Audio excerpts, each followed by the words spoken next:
Evening or afternoon or morning, depending on where you are. Hello, hi, nice to see you. Welcome. This is Camino Masterclasses. You're very welcome. We will be hearing some top tips and advice about doing the Camino de Santiago from those that know it best. I'm your host, Freddie Bowen, and I work for Camino Pilgrim at the UK's Camino Association, the Confraternity of St. James, a charity dedicated to providing information and support to anyone interested in the Camino de Santiago. And today we are talking about the Camino Portugués, and we are delighted to be joined once again by celebrated Camino author and good friend of the CSJ, John Brierley. Many of us here will be familiar with his work, but for any who aren't, John's Camino guides are used and loved by pilgrims worldwide to the Francés, the Ingles, the Finisterre Circuit, the Invierno, the Sanabres, and of course, the Portugués. John has a particular passion for the Portuguese Camino, or should I say Caminos. He will be taking us through the route and its variants from Porto and briefly Lisbon for roughly the first half of this hour, after which we'll open up for an audience Q&A session to take us up to the hour mark. For those of you joining us live, you can submit your questions at any time from now, either in chat, and we'll come to you a little later on, or by using the raise hand button, and we'll get through as many questions as we can, but in case we don't have time, we'll make sure to email you an answer. And a recording of today will also be made available. Adding to the expertise today, we're also blessed to be joined by Sue Sargent, a veteran of the Camino Portugués and recently appointed CSJ trustee. Welcome, Sue. John, it's a pleasure to see you as always. Thank you so much for doing this for us. Over to you. Take it away. Oh, wonderful. Well, welcome, my Camino family. I love you all. You're very special to me. And I'd like to also include in our thoughts all those pilgrims from the Ukraine and from Russia who frequent the route, and we send them our love, particularly at this time. I love to talk about any of the routes, but particularly the Camino Portugués. And I don't know whether it's you, Freddie, or Kimberly, who needs to flag me if I'm just, going on too much or too far on anything particular, because I could stay here for hours.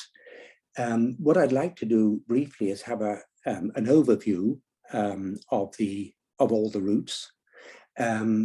And then in the question and answers later on, if there are more specific interests in particular ones, then we can cover it obviously in more detail. And then I'd like to have some time at the end just to look at the deeper significance of the Camino Portugués, both in terms of the history of the routes and in terms of deepening our own connection with our spiritual journey, our inner journey. So I start briefly from Lisbon. I would say about only 10%, I think it's slightly less, start in Lisbon. So it's not a very well frequented route. So we won't spend much time in it unless later on people are, want to know more about it. But it's in roughly 2 weeks. We'll bring you from Lisbon up to Porto. And the first week or 10 days out of Lisbon is really very beautiful. A lot of people, talk about a lot of road work in that part, Lisbon to Porto, but actually the first 10 days up to Coimbra is mostly on pathways. And uniquely, the first day out of Lisbon is nearly all along the river. First of all, the river Tejo, the Tagus, and then there's a little branch tributary that comes in the Rio Transao, and then you go back, end up back onto the river, going into Alverca. So it's a very beautiful route. The first 3 days to Santarém, we join with pilgrims going to Fatima. And then the Fatima pilgrims branch off to Fatima in Santarém, and the pilgrims to Santiago go straight on up into Coimbra in that route. So it's incredibly well waymarked. Part of the problems that people had in the past with it was one, the waymarking, but it's now, if you keep your eyes open, you can't really get lost. And there's only one route, so there's not, it's not as if you've got different routes competing for your attention. And there are, over the last couple of years, a few albergues have opened up, although it's still a little bit shy because, again, it's a numbers game. And so, but all the way up from Coimbra, some people do take a rail direct to Porto, but it's only another 4 days, and there is quite a bit of roadwork up from Coimbra. And again, you pass some lovely and historic places. So for those who have, shunned Lisbon in the past, it used to be only for very seasoned pilgrims 3, 4, 5 years ago, but now, more pilgrims are on the route. Accommodation and facilities are improving, but they're nothing like, of course, the facilities from Porto on up. So now let's look at Porto. I was saying to some people earlier on this evening that, one of the wonderful gifts of the Camino Portugués is that it's so accessible. I mean, you can get to Lisbon from just about anywhere in Europe, and you can get from Porto just about anywhere as well. It's, Porto is terribly well served, and not only in terms of, getting there by air, but also onward routes by bus or by rail. There's a lovely rail line that goes all the way from Porto up the coast. It's a beautiful route if you don't have the time, or if you walk the coastal route before. It goes all along the coast, all along those paths that we're familiar with: Vila de Conda, Espacende, Viana de Castelo, up to Camino, and then it sort of branches up the Minho River up into Valencia, Tui, and then on up. There's also, for those who have only a week or so, there's a bus, a regular bus that stops off at Porto Airport and goes direct to Valencia. And then there's a connection on from Valencia to Vigo. So, you can access lots of different routes depending on, what your time frame is. I think that the biggest issue and problem that people have is not deciding in advance which route they're going to take, and switching. And the associations over in Portugal really don't like that. They are very anxious for us to decide in Porto which route we're taking, because they're constantly plagued with people phoning up saying, "I'm lost. I was on the coastal route and I'm trying to get to the central route and I'm lost," or that sort of thing. So, and it's easy to get lost trying to connect up. I mean, once you're on the coastal route, you can't really get lost. And once you're on the central route, you really can't get lost. It's in trying to mix and marry them that issues often arise. Now, I was saying earlier that I've had a few calls and emails from people who were on the central route and following the advice, staying on the central route, and then suddenly ended up in Espacende, because there's a route just as you approach into Rats. There's a branch off along a lovely disused railway line with a lovely yellow and blue arrow on it. But you have to look very carefully underneath the arrow to find it says, alternative route or connecting route to the coastal route. And lots of people have just said, follow the yellow arrow and end up there. Well, that's sort of, it's okay, but if it's not okay if that wasn't your plan. Although, of course, as pilgrims, we all presumably have a degree of flexibility in our approach to walking the Caminos. So the most issues really arise, as I say, in trying to mix and match the coastal and the central routes, and also a little bit of issues around trying to get to the community variante espiritual. So the biggest issue of all is Porto, where there are yellow arrows just about everywhere. And you really need to stay very focused. And unfortunately, maps in a city are terribly detailed, so it's almost impossible to devise a map that is either small enough to put into your pocket or easy enough to follow. And assuming that some of you, or perhaps a lot of you, what are concerned about the alternatives from Porto, I think it might be worthwhile, Freddie, if you could put up the map of Porto, and we'll just sort of follow it through a bit and see if we can make sense of the various options. That's the right one. Yes, that's okay. Can people see that? It's a little bit sort of, could we make it a bit smaller and a bit clearer or not? Shall I zoom in? Okay, well, if you go down to, that's fine. So if you, okay, so there we have at the bottom, we have the cathedral at 0 point. And that is the, if you like, the official way where the coastal route, which I've marked here in green, just for ease of reference, departs from the cathedral directly down into the onto the quays, and then follows the estuary all the way out to the Foz do Douro, and then up to Matosinhos. Now, that coastal route, if you were to take the whole route, is around about, it's over 30K. And it's sort of, quite demanding in many ways. So it's a very difficult route to do in a one-er. So there are various options on the coastal route. If you want to start at the cathedral, which many people do, then a logical sort of stop-off point is Matosinhos. Because you can spend some time in Porto in the morning and get out there in the early afternoon. It's not all that far to get out there, and that knocks that's 12K, and that knocks off 12K off the 32 at the other end. So it's quite easy to get on up to Vila de Conde.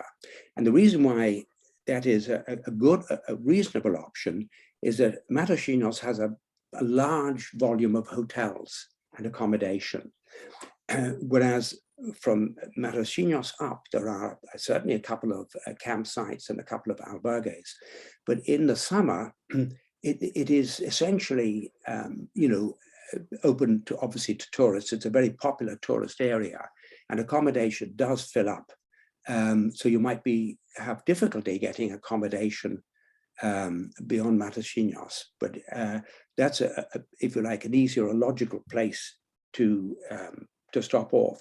If you don't need to start at the cathedral, don't wish to, well, then it's very easy to get to Matosinhos either through the underground, which is very efficient, or you can take the tram out to the Foz do Douro, or you can take the bus out there. So there are many ways of getting out along the route, and those all stop off at the or the metro goes to the Mercado route, which is just beside the lifting bridge, which is quite a nice way then to head off on foot over the lifting bridge and then onto the coastal route.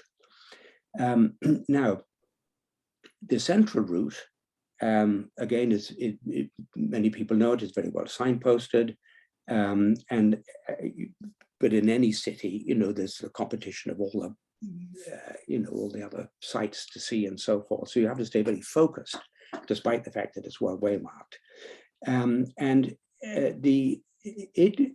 It goes out reasonably easily to Padrao de Lagoa. Now that's, if you're looking at the map, you've got 0.0 to Cathedral, you've got 2.2 to Sedefeta, and then you get to 4.7 at Padrao de Lagoa. Now, that is also an option point, because that actually is where the coastal route commences. And that brings you up to essentially bypassing the airport. I mean, very close to the airport. And that's the coastal route that route on the left-hand side that people refer to as the coastal route is really the Senda Litoral. It's the route that follows the coast, but the actual route Costa branches off at Padrão de Lagoa, and then joins. I wonder, can you put up the map for Vila de Conde? Now, okay, Vila de Conde. You see, yes. Now the green route you see there at the bottom map. The green route, or the what I call the Senda Litoral, and the one that follows literally the beach. You could be walking on the sand or the route or the roads along by the sand. If you're walking on the sand, which I did in glorious, my bare feet in the sea, absolutely lovely. And when I reached Vila de Conde, it was all fine and there, had a nice drink, a place to stay. And the next day, I literally could not move because my muscles had all been lopsided. So if you're walking on the beach because of the slope of the beach, it can play havoc with your muscles. And that was as a younger man, that's 20 years ago. So do watch it if you're actually walking on the seashore. So that route, the Senda Litoral, the beach route, joins the official Costa, Camino de Costa in Azuara, and then crosses over the bridge into Praça da República. Now, that's a lot of people like to do the Senda Litoral, the beach route. It's beautiful. You've got all the wooden planks, the boardwalks, the cafes everywhere. There's a lovely sort of vibe to it. Very popular, and that's where a lot of people then who want to choose to branch off and get back onto the central route. And that is done by, if you see there in light blue, in sort of turquoise blue, there's an arrow marked towards Arcos, which you join the central route just before Rats. And again, it's not an official route, but it's quite well waymarked. Again, you have to be the first part of it. You go along the River Ave, which is the river that you see there, which it doesn't have Ave on it, but it's the River Ave.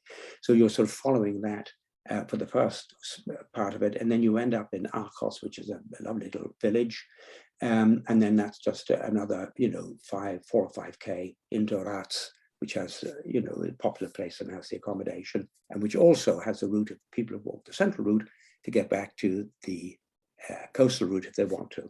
So I'm not advertising that because we're asked not to advertise, but if you do happen to be on it, that's the point where you would split off. Now, again, in Vila de Conde, the Costa, the Camino de Costa, goes straight on. It's marked in blue there. At the top of the map there, it says Costa with an arrow on it. And that goes through the center of Vila de Conde and comes directly into Póvoa de Varzim. And that's if you like, the official route, well waymarked. But there is also the Senda Litoral, branches off at that very popular little Capella de Socorro, the little round chapel, and again goes back onto the coast and reconnects with the Camino de Costa further up beyond Póvoa. So that gives you a sort of a flavor of where of walking the coast, the Senda Litoral along the beach, the Camino de Costa, which a lot of people confuse the two, but the Camino de Costa tends to have quite a bit of road work inland from the actual beach area. And I think probably one of the reasons why they tend to promote the Camino de Costa is that often the Senda Litoral has very strong winds. The Atlantic, blows in there, so you can get a lot of windblown sand. So you need to watch that if it's very windy, you probably need to maybe think about heading into the Camino de Costa. And also the wind-blown sand regularly covers over some of the pathways and some of the boardwalks and so on. So it's a more adventurous route. You can't really get lost. Waymarking isn't great. It's a lot of PR designated routes, different denominations. But you can't really get lost because you're sort of following the sea. So that's the main difference between the Senda Litoral and the main, if you like, the official or the waymark route, which is the Camino de Costa. Incidentally, there also, before we just come away from Villa de Conde, I've marked the aqueducto that goes into the Santa Clara Monastery. And that was, and there are still some yellow arrows on it. It used to be a lovely route about 10 years ago, connecting up with directly to Rats. It followed the aqueducto all the way along. For about half of it was you literally, walked under it or followed the route, but then you branched off about halfway along, and then the route got really very difficult and wasn't well waymarked. So so I think that that's not shown, and it's definitely not recommended. Now, if we could pop back to the Porto map again, now that we sort of looked at the Senda Litoral. Now, from Porto, I've marked here, the cathedral is marked at the bottom of the map with the letter A in red, the main starting point. A secondary starting point, which we discussed, is B, and that's over at Matosinhos, which is where the metro goes, and so it's very easily to access the Senda Litoral at B. But there's also, if you just drop it down a little bit, we'll find C somewhere, just beyond Aeroporto. If you could drop the map down a bit. I think I'm at the bottom. Do you mean go up? Go up. Yeah, a bit more. That's it. Now, whoops, that's it. Now, that's fine. Now, you'll see there, opposite Lavra on the coast, you see C, which again is the metro route, not the metro route, incidentally, that goes to Matosinhos. So if you're taking the metros, you need to be quite careful which route you're taking, because the route branches off at Pedro Rubas. But C is a place called Vila do Pinheiro. And a lot of people tell me they take that route out there. I've done it myself once or twice. Now, when you alight at the Vila do Pinheiro, you have two options there. You have the option to turn left and go only about half a K or less to pick up the Camino de Costa at the end of the runway. You see the runway there, just where it's got 3.9. And that brings you directly onto the Camino de Costa, or you turn right at the metro station and go over the N13, that's the red road there, and rejoin the central route at a place called Mosteiro. And that then becomes a popular drop-off, connecting place to the Camino Central. And from that point, from Mosteiro to Rats is 22K. So it makes a relatively comfortable first day's walk. And a lot of people do that. So that's good to know that is an option if you want to avoid some of the traffic issues coming out of Porto. Although my good friend Pedro, who started the Moçarrão de Verão and beautiful albergue there, is very anxious that people would start at the cathedral and take the rigors as pilgrims, the rigors of the road, and stop off at his wonderful monastery. And it is indeed a wonderful place to stop over at Verão. But the point is, you've got lots of options there, and you need to know what the options are, particularly when you're coming out of it through Porto, with the many people trying to entice you. There's a sort of a commercial reality along all the caminos to Santiago, with the I'm sure the bar owners and the hostel owners along the Camino de Costa would like to see people veer off down to the coastal routes, just as those on the central route would like them to veer off there. So just be aware of what you're trying to achieve, where you're trying to get to, and don't allow yourself to be enticed away from your decision, unless, of course, you want to be. So that really does Porto. Now, if we could go on to the overall view map, so that I could sort of, at least know where I am when that's great. Now, if you get it up a little bit, maybe a bit bigger, and we see it at the bottom there. Okay, a bit bigger, if you can. So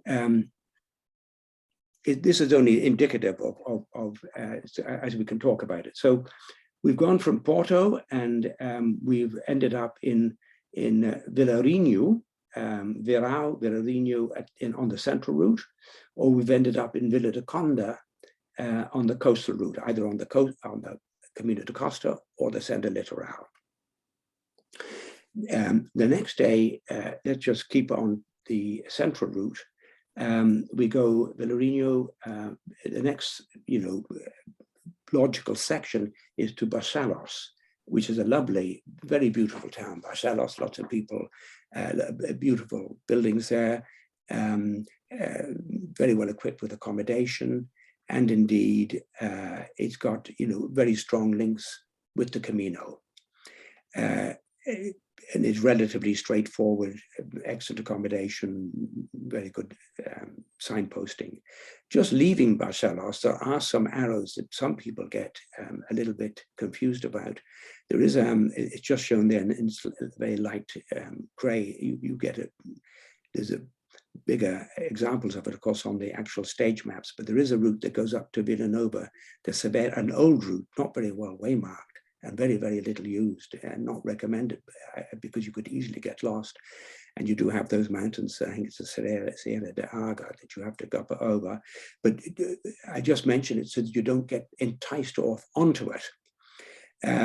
So staying on the central route from Barcelos, you end up in Ponte de Lima, which is, a glorious old medieval town. Again, very strong links with the Camino. The only chapel, or the first chapel to Santiago, is in Ponte de Lima, and that's where you cross the beautiful Rio Lima for the following day for the big hike up to Rubiaix. But again, it's from Ponte de Lima on, it's very well waymarked. You can't really get lost. There's no alternatives, and from Rubiaix you end up in either Valença or going on to Tui over the other side of the Rio Minho.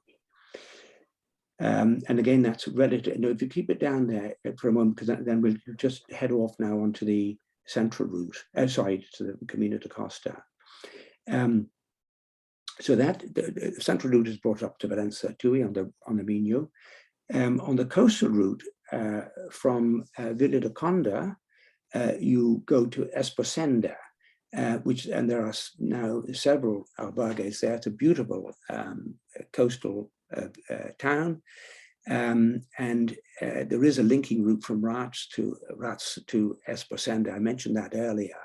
It's well waymarked. There's lovely routes along the old railway line, but if you're not intending to connect with Esposenda, don't get lost there. And the person who waymarked it and sort of established it is a wonderful man, but he's very keen to promote it. So don't get persuaded off into Esposenda unless you want to from Rats. From Esposenda, there's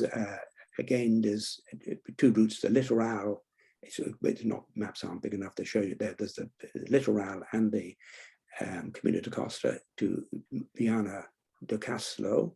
And again, the coastal route is very lovely, but you need to be, there's not a lot of signposts that's on it, except that you're following the coast. From there on up, again, there's no great alternatives of confusion. You're up to Camino.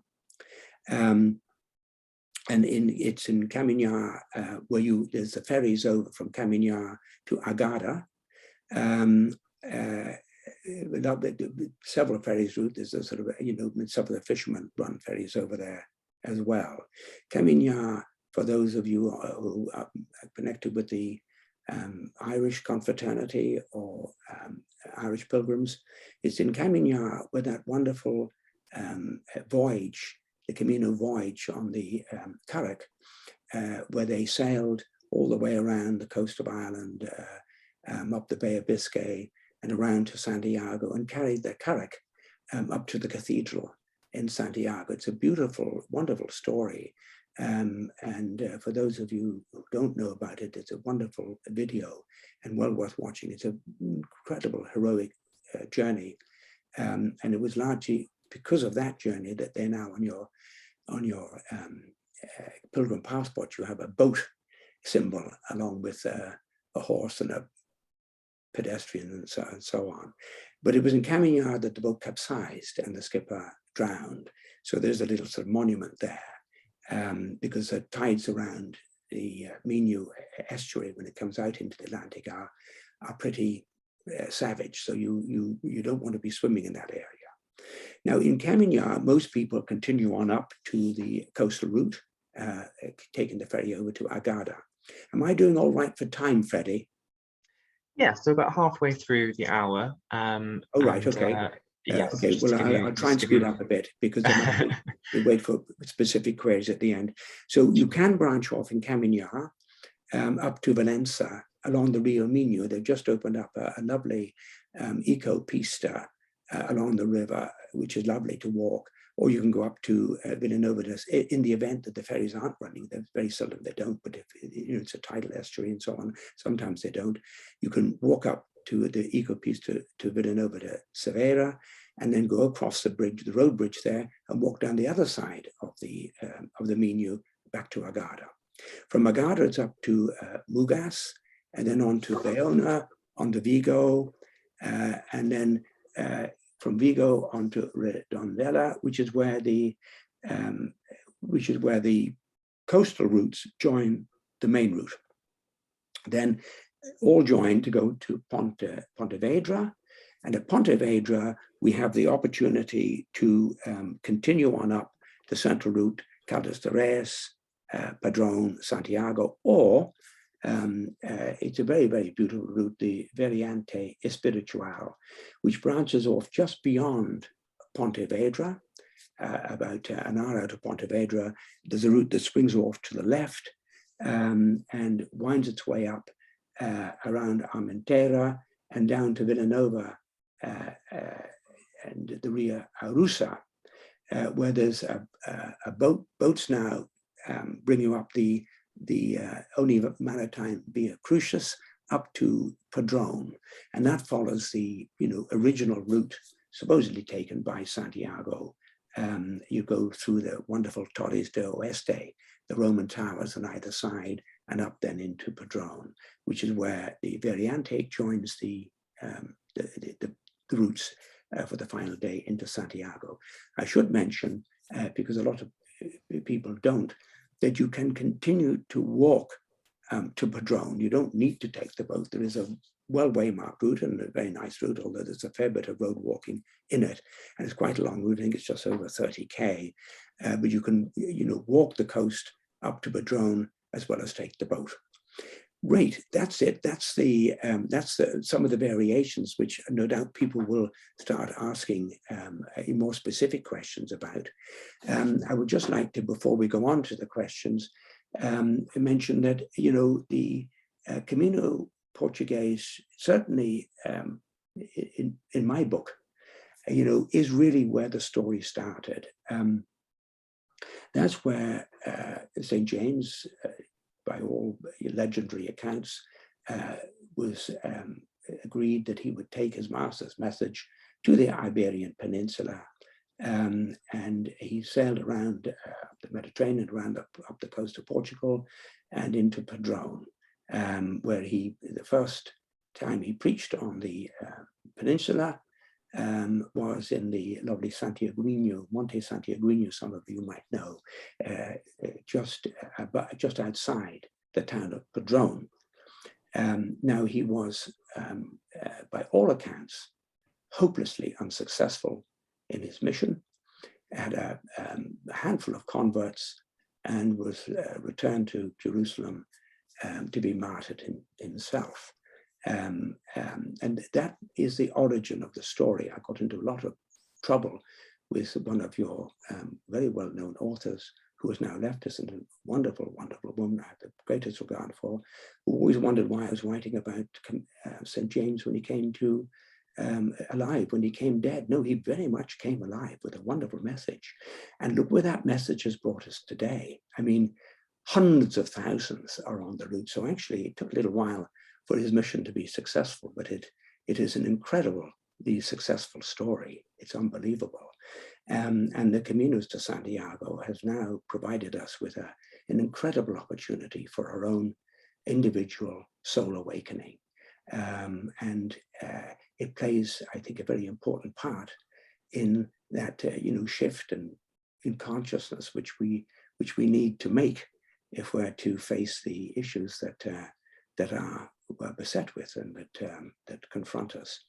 So I think the Camino is the Portugués is now slowly coming into its full acceptance of firstly that it's a very beautiful route, and secondly that it's a very historic route.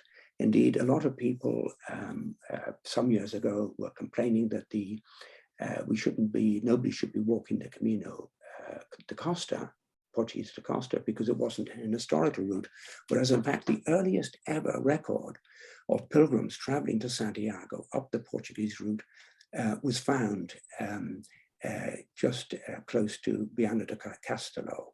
So that was going back to the 4th century. So both the central route and the Camino de Costa are very historic, very old, indeed the sort of almost the original routes, very much the earliest routes into Santiago. And of course, that's what started the whole story. I just wanted to mention that before we go over in the time we have left to find out what people want to know specifically that I might be able to help them with, or indeed Sue, wherever she is, who knows the routes as well, and indeed whoever else has walked it recently and who can offer perspectives on it. Lovely, thank you, John. That was yes, very very useful, very interesting. Yes, it's a bit of almost a tangled network, isn't it? But it was good to sort of see it visually and work out which is which and how to get between them. So it's very useful. Thank you. We do have some questions. So we'll start in the order that they were sent in. So Robin Middleton says, I plan on walking from Vila de Conde to Barcelos via Arcos and wondered what the route is like. For example, is it on many roads? No, not. Yes, it is. It is on roads, but mostly very quiet roads. And the roads initially follow the Rio Ave, and then you cross over the Rio Ave, and then it's mostly road. Nearly all of it is, but it's well waymarked. But you do have to stay conscious of traffic. Those classic, little Portuguese narrow roads. And people are traveling fast, and it's not an official route. So therefore, there aren't, people aren't all that cautious in driving it. So you need to stay very focused. It's not very far in terms of the distance, but you do need to stay focused when walking it. Mostly in nearly all road. No. Jump into as well if you've got answers to these as well. I don't know if you've done that bit, but Harry Wright asks, is it possible to access the central route directly from Porto Airport rather than from the city centre? Oh, yes. You walk out of the arrivals hall, and certainly last time I was there, maybe the authorities have removed it, but there were yellow arrows actually in the airport, and fairly discreetly marked. And you've only got to go about 150 yards to pick up the official route. So literally the airport, within 200 yards of exiting the airport, you have now accessed the official route, the Camino de Costa route. Okay, I think she was asking about the central route. Do Oh, you know if right, that's okay. possible from the Yes, airport? yes, you can, absolutely. What you can do is the route is, let me just get it up here quickly. It's not waymarked, but it's relatively easy to follow. You can either take the easiest way not to get lost is a taxi, which will take you about 4 minutes.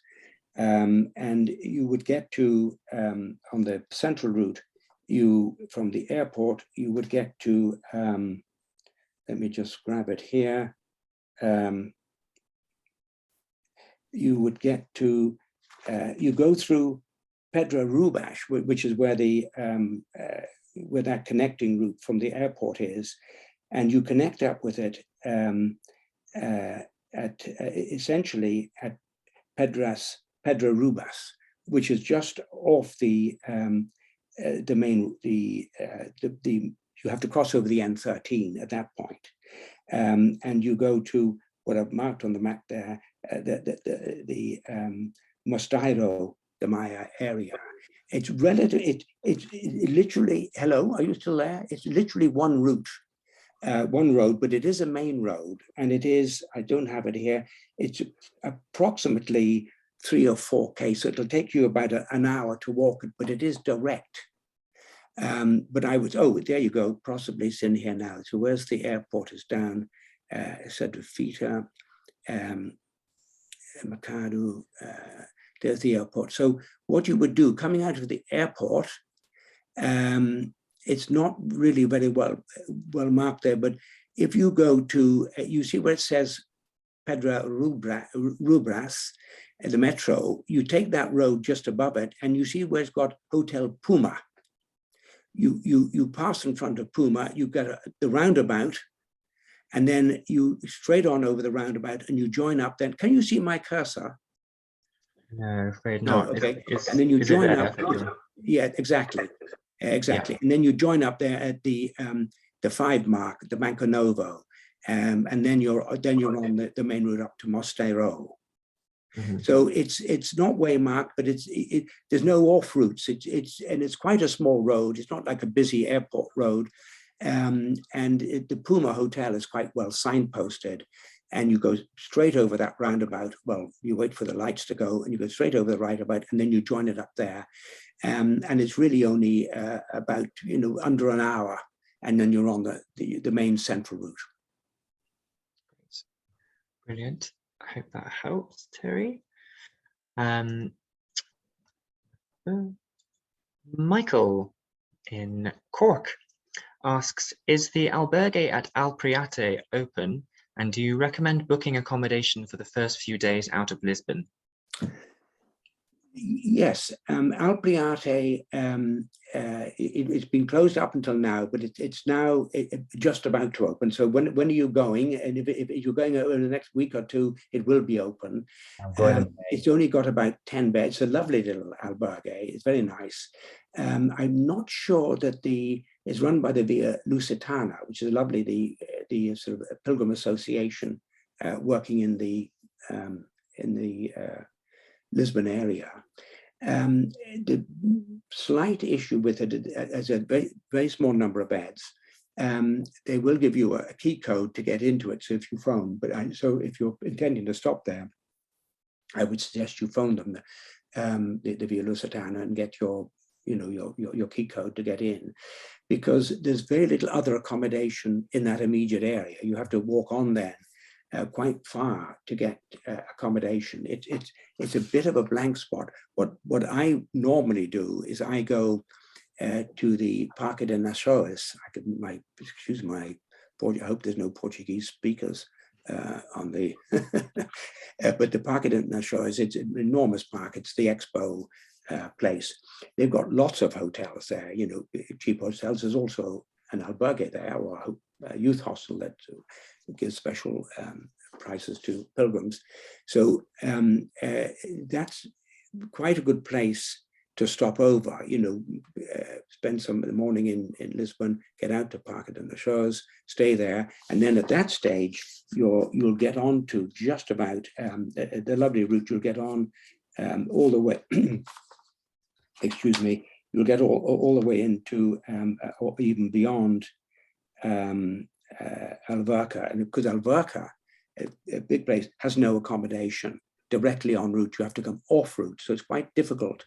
And the accommodation there is mostly for workers in the area.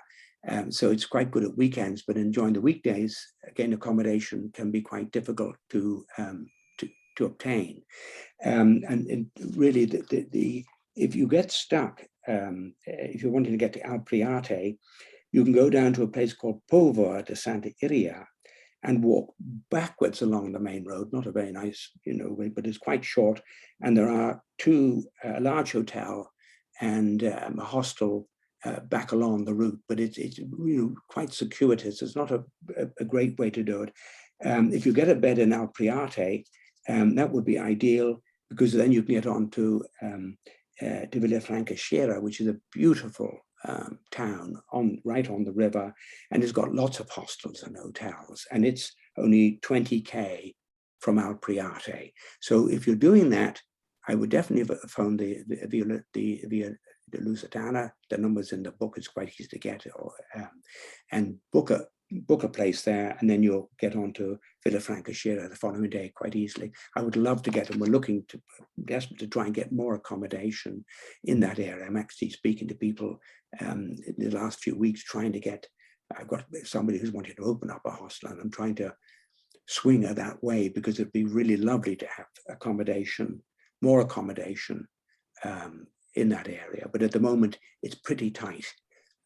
So phone ahead, and then plan. I suggest to get on the Vilafranca de Xera, a lovely place to stop over for the second night. Brilliant. Thank you.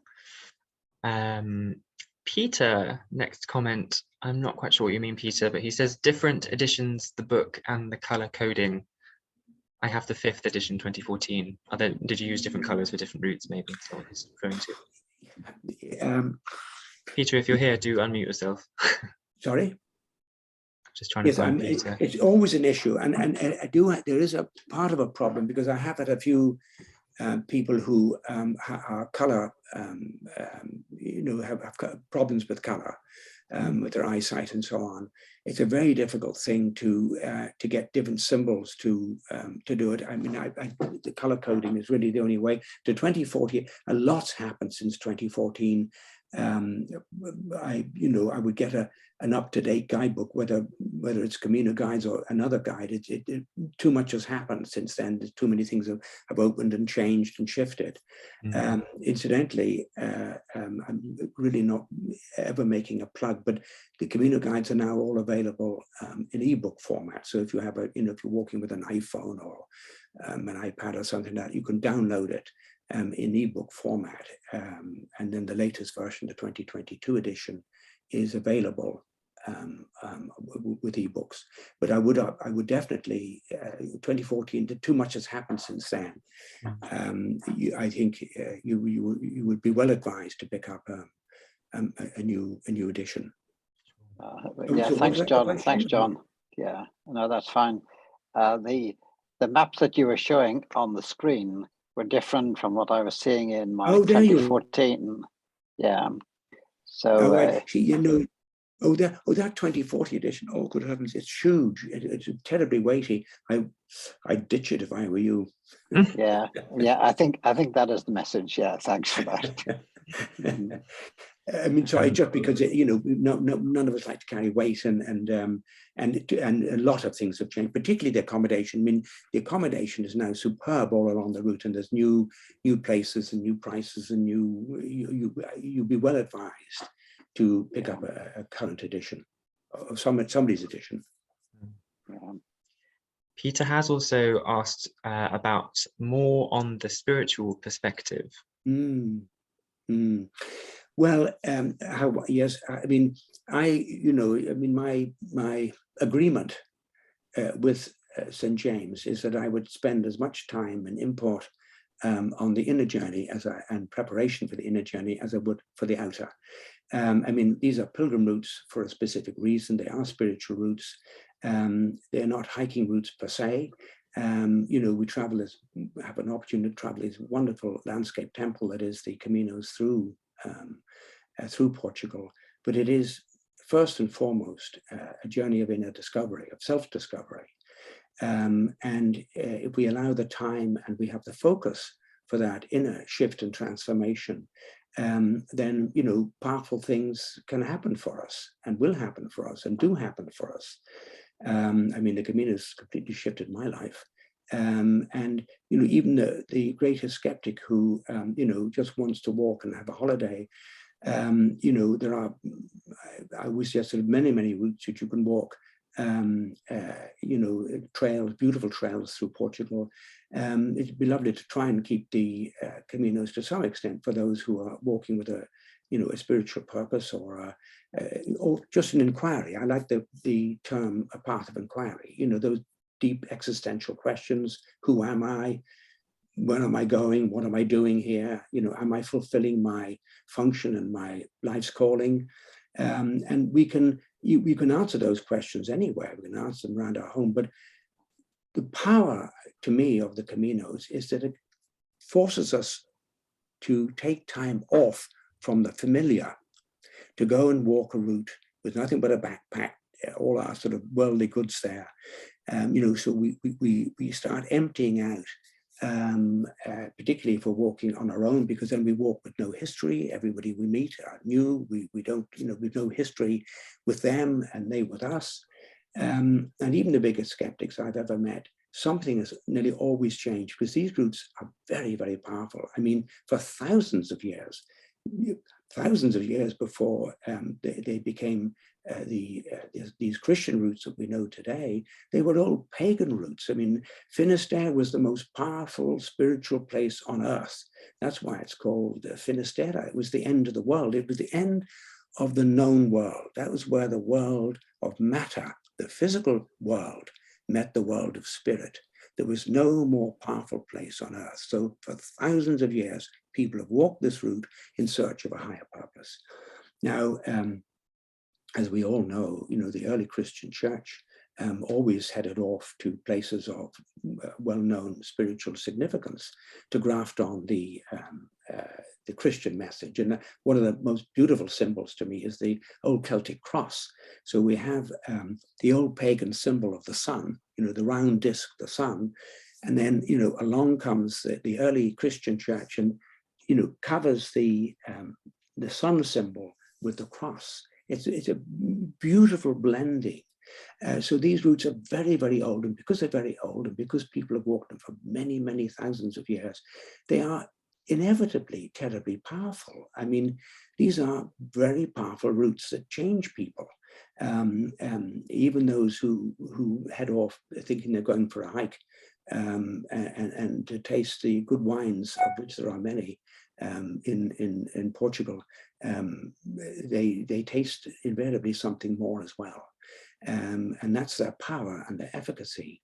And I think that's why they are becoming so increasingly popular today, because particularly at this time when the world, the conventional consensus reality is literally mad. I mean, what we describe as consensus is mad. We have to find a new way of looking at the world, a new value system, because the one we have ain't working. Now, and the Caminos offers one very powerful way to get a new worldview. and get a new perspective on it, an inner perspective. So to me, these Caminos are very powerful, and for many people. So head off on them with I always like to suggest, and I always do myself whenever I go on them, is to try and choose, spend some time on preparing, a purpose, an inner purpose for the journey. Ask some of those big, deep questions that you want answers to, because when we clear out our minds of the familiar, often insights drop in from a rather special place. We have a wise being walking with us, but we tend not to listen to that wise being, but it's always there and always accessible. And the Caminos do help us access it. So I please, by all means, do some inner preparation, some questions you want answers to, because you could find the answers along the Caminos if you clear the time and the space for answers to come in. Thank you. Thank you for asking the question. Yeah, thank you, Peter. Yeah, thank you. I can answer SRR's question about getting a recording of this talk. Yes, you will, probably tomorrow. I'll send it round to everyone that registered for this evening. Michael in Cork again asks, is the Vila do Conde Arcos route well signposted? No, well, yes and no. It's not well signposted with the familiar routes. There are a number of German pilgrim tour groups who bring them along the coastal route and then swing them into Arcos and on to the central route. And they've marked it with sort of their little logos. So there are various signs, but as I say, the official, well, up until last time I was there, which is with coronavirus a good year or more ago, they're not encouraging that switch over from the Viana de Casa, from the coast, Vila do Conde, to Arcos Rats. So, but I think if you're observant, I don't think you would get lost. But as I was mentioning to somebody earlier, it is road, mostly road, small roads. Those lovely but awful sounding little granite sets where the cars always seem to be going much faster than they are. And if you're using walking poles, your poles get stuck in them. And but yes, you can do it. And I don't think you will get lost, but just be sure to be very careful on the routes, because they're not busy with traffic, but traffic comes around quite fast and the roads are narrow. Thanks, John. Roger White asks, how would you compare with the Camino Francés from Saint-Jean-Pied-de-Port? Well, they're very different, the routes, but each, the coastal route is very different from the littoral, the beach route, which is very different from the central. Each has a very unique and different flavor. And each of those is very different from the Camino Francés. I mean, they're just very different. If you're looking for maybe a sort of a more contemplative route, certainly the Portuguese routes at the moment don't have the same volume of traffic. I mean, don't forget that the vast volume of traffic still goes along the Camino Francés.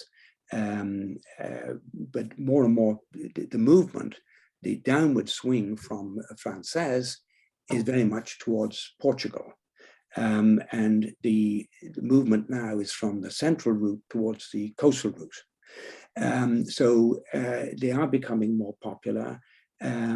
You'll probably get more of people have mentioned to me they've picked up more of a sort of a tourist vibe along the coastal route, because inevitably you're dealing with sort of, you're sharing accommodation with people using the beach and surfboarders and so on. You won't find any surfboarders along the central route. Indeed, the central route are, a little bit nervous about the popularity of the coastal route, because the central routes they're much more reliant on the pilgrim dollar, that awful expression, but they're much more reliant on the pilgrims coming through on the central route. But that's not a reason for you to follow the central route. But if you wanted a more of a, that Camino, familiar, family, confraternity, that sense of the Camino, then the central route is probably the one that will meet that need in you if you have such a need. But having said that, the coastal route, of course, is very beautiful as well. If I can just, say, when I did the central route, the pilgrims around us that were walking day by day, I would say there was probably about 8 to 10 in, that you regularly see at lunchtime or in a cafe and things like that. So, and that was in March. When you compare that to the Francés route, there's hundreds. So it's a much, I haven't done the Portuguese route in summertime, but it's not hordes of people that you're following on the Portuguese route. You get time to chat quite quietly and nicely with different families and pilgrims.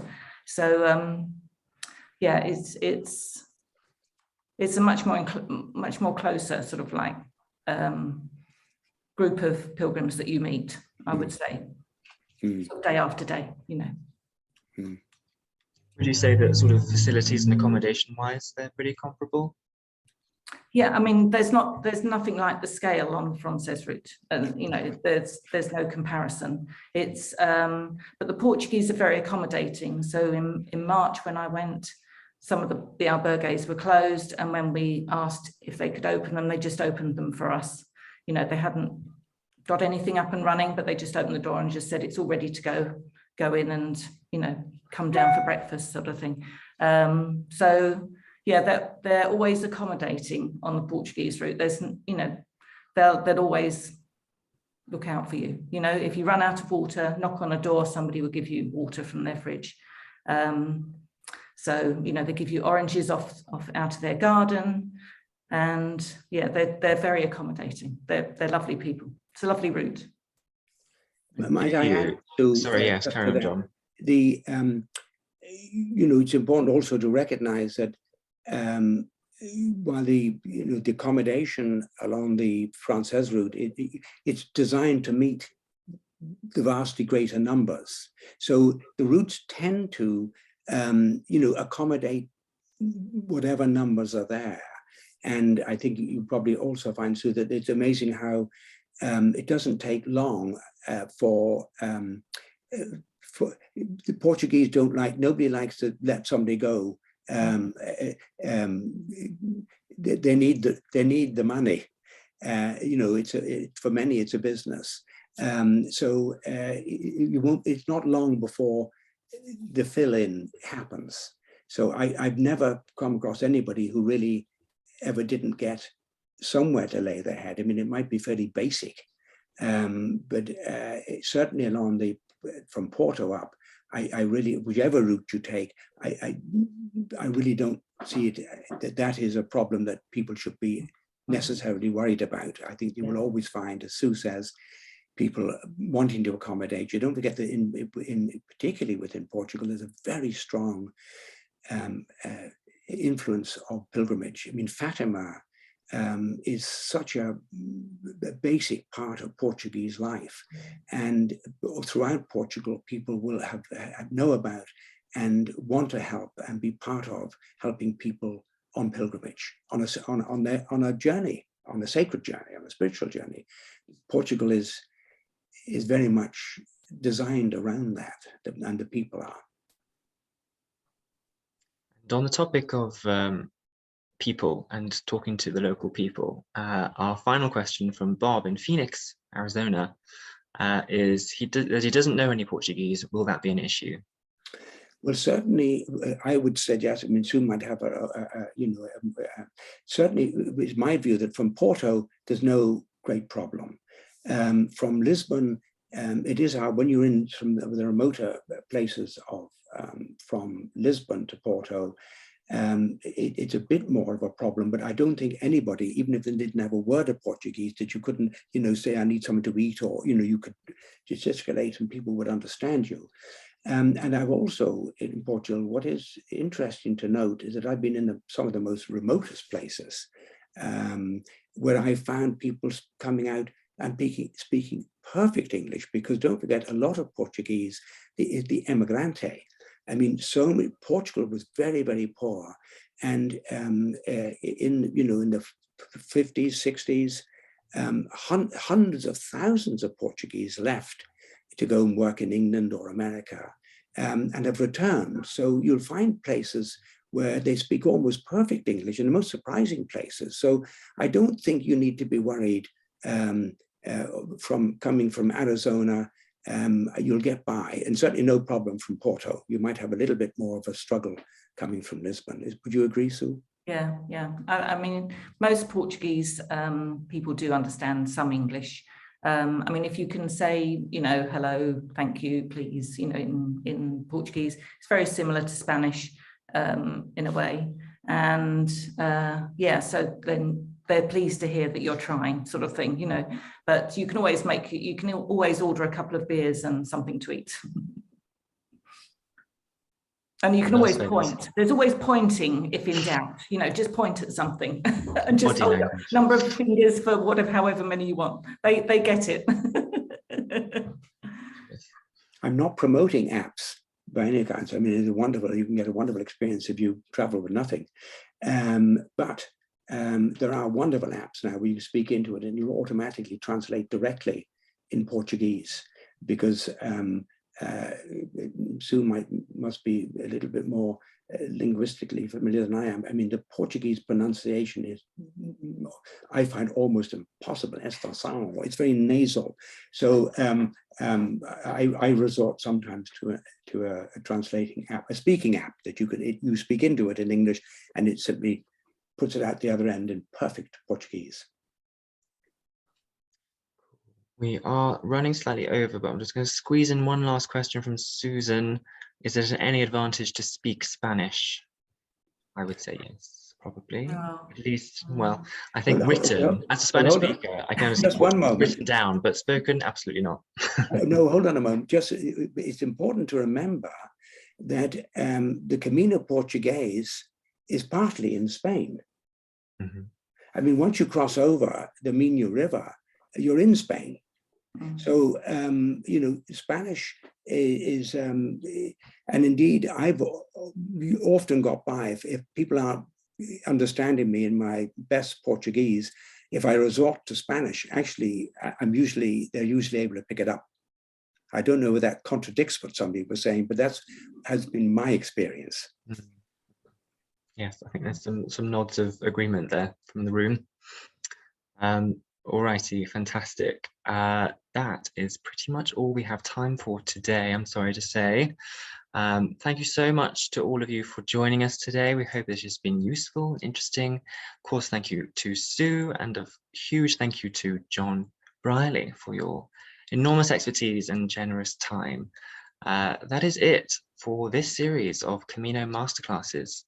If you missed any of them, they are all available on the CSJ website for you to watch back at caminopilgrim.org/events, including how to prepare the Camino Francés with John Brierley, the Camino del Norte with Dave Whitson, the Via de la Plaza with Gerald Kelly, the Camino Inglés with Mark McCarthy, and of course tonight's session will be up as well.